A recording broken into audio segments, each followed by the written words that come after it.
name is Michael Williams. This is my wife, Deborah Williams. We've been married for approximately 28 years, and in that time we've been DeKalb County residents for 28 years. While here, I've been employed by the City of Atlanta Police Department as an investigator. I retired as an investigator. I currently work in the DeKalb County District Attorney's Office as an investigator.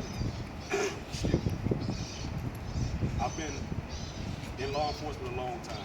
I'm a career investigator. And we're here today for a particular reason. And that reason is, well, several reasons, but the main reason today is to talk about the commissary fund that's associated with DeKalb County Jail and what we've learned about that contract, or those contracts. What is the commissary? The commissary is actually a store that's set up inside the jail. And what it does, it supplies toiletries and different items to the inmate. You can also purchase food from the commissary. All right, why is that important? We know at 4:30, approximately 4:30 in the morning, the inmates are fed. At 1 o'clock in the afternoon, the inmates are fed. So between 4:30 and 1 o'clock, they're probably hungry. After that, they're probably hungry. So what do? They've already been fed.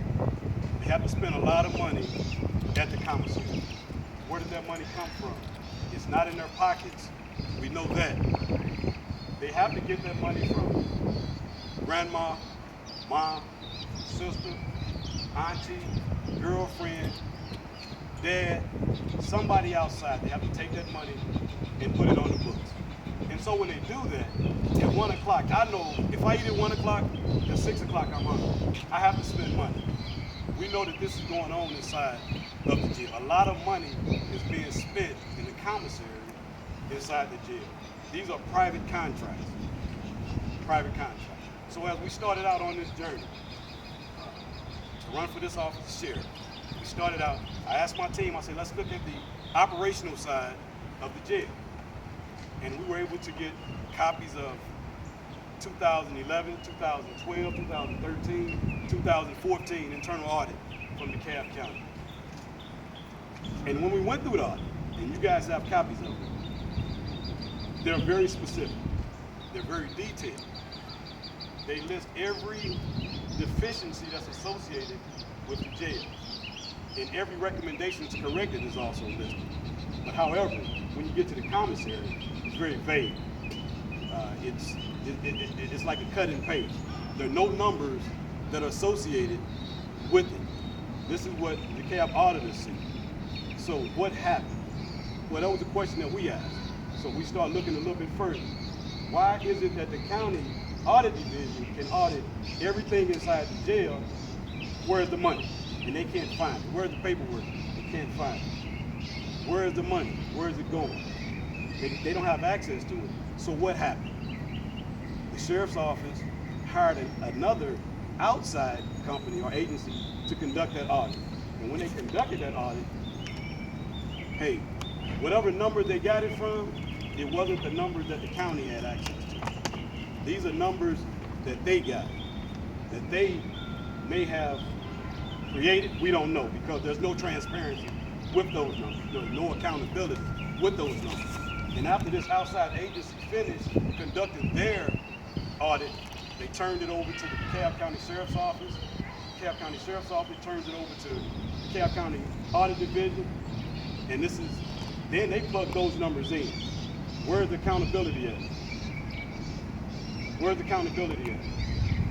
Where's the accountability at? No paperwork. Where's the money at? Outside agency conducting the audit when you got a county agency that's already conducting an audit. So it just looked like something wasn't right, and it's not right. And I think this county, citizens of this county, this great county, these taxpayers deserve to know where's the money going that's being generated from the commissary. So that's why we decided, and that's why I'm running for sheriff, to bring back accountability, bring back transparency, and to tell the truth. Now, I do this at great risk. I don't take this lightly. I've been warned, felt like I've been threatened not to talk about these contracts. But being a sworn person, as long as I've been in law enforcement, I cannot seek this office and not tell the truth. I think I owe it to the citizens of this county to know who I am. I've always worked below the radar to be effective in dismantling organized crime throughout Atlanta, throughout the United States. But now I'm stepping out in a whole different arena. Now you know who I am. This is what I'm about. This is why I'm running for sheriff of DeKalb County. And I need county support.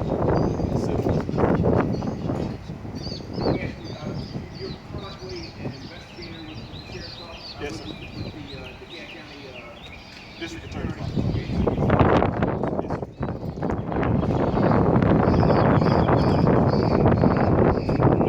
Yes, sir.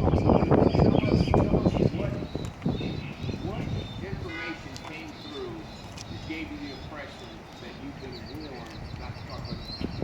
What specifics? Having conversations with key people in the county, citizens of the county that have been a part of this system for a long time. Not a part of the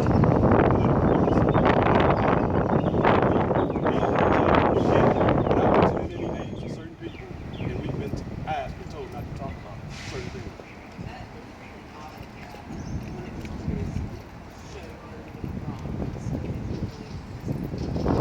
Watching why an outside agency, why not open the books up DeKalb County Attorney Audit Division and let them do it? Why spend more money, more tax dollars doing it? Why not just be transparent from Jump Street? From the beginning, open it up, let them see the book. That's not, I can't answer that. I don't know what it is. We only going by what we uncovered in the process of running our campaign. When you ask the county auditor, why aren't there specifics on the commissary to match everything else they've done, what did the auditor say? Well, from what we gather, they were never given that information. And when you seriously, when you look at it, it doesn't look like they take what's given to them and plug it in. There's no work product to derive the numbers that they come up with. So we don't know if those are true numbers or not. But doesn't the auditor have the authority to say, I need to see your books, I need to see all your books? You would think they would have that authority, but here again, that's above my pay grade.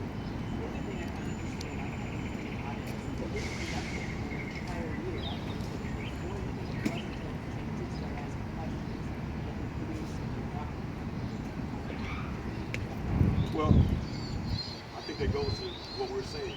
There's no transparency with it. There's no accountability. And until people start asking questions, that's when stuff is starting. Why is it that everything else we're talking about the audit companies that's listed in internal audit, it's all listed. But when it comes to commissary, people start asking questions, then you get answers. Are they truthful answers? I don't know. Who are you calling on to come forward and explain what has happened? In other words, in your opinion, where's the buck stop? The buck should stop at the sheriff's office. The sheriff should open things up so everybody can see. That's where it stops. It's no that person or that person. It's the sheriff. That's where it stops. And you're running against the sheriff. I am running. Some are going to say, well, some are going to say this is political. No, what they're going to say is Mike Williams is going to tell the truth. I'm going to be accessible. I'm going to be transparent. I'm going to be accountable to the taxpayers of this community. Want to come in and see the books, here the books are. It's not my money. It's the taxpayer. So how much are we, I mean, I know you say no transparency. Are we talking 5,000? Are we talking 5 million? What do you think is the number as far as how much money is not accounted for? Millions. I can't put a dollar for millions.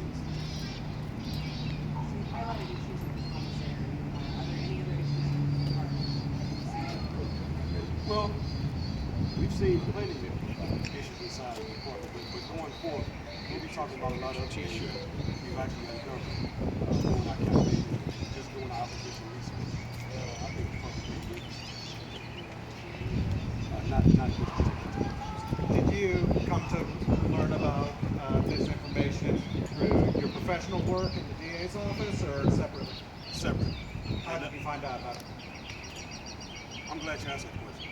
What I did was assemble a team of, I tell you what my campaign team consists of. Retired federal investigators, current investigators in law enforcement, clergy members, and citizens of this county. And what I asked them to do, they did. And when they start digging, anytime you get investigators digging, they're gonna dig and they're gonna find. And that's what happened.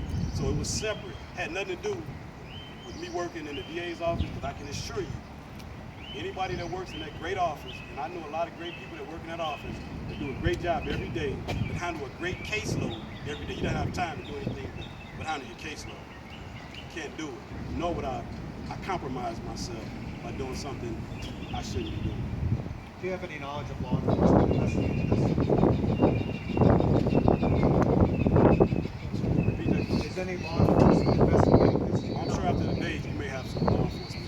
But so far, have you Well, heard I've made my boss aware of our preliminary finding, Robert James. I've made him aware. There have been numerous allegations of corruption here in DeKalb County over the last few years.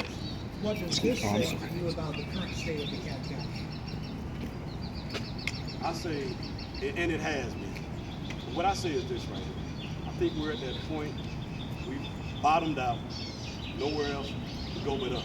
But we've got to tell the truth, be transparent in doing it. Now, in all of this, when we're talking about, you haven't seen a lot coming out of the sheriff's office. But we're here to say that, hey, maybe that area was overlooked with some investigative stuff that should have happened that didn't happen. But it's happening now. So nowhere but up. Listen, this is a great county. The county is great. It's going to be a great county. We're going to bounce back, and we're going to be the better for it. I believe it. Thank you very much. I got one more question, please, and this is a question for Mrs. Williams. Can you step over just a little bit? Thank you. Give me your first name. Deborah, And spell Deborah for me. Deborah? Debra. Oh, okay. Debra. Yes. Given some of the history in this county of the DeKalb County Sheriff election, are you nervous at all about your husband running for this office, given this controversy? No, I'm confident. My trust is in God. And I believe the God that we serve.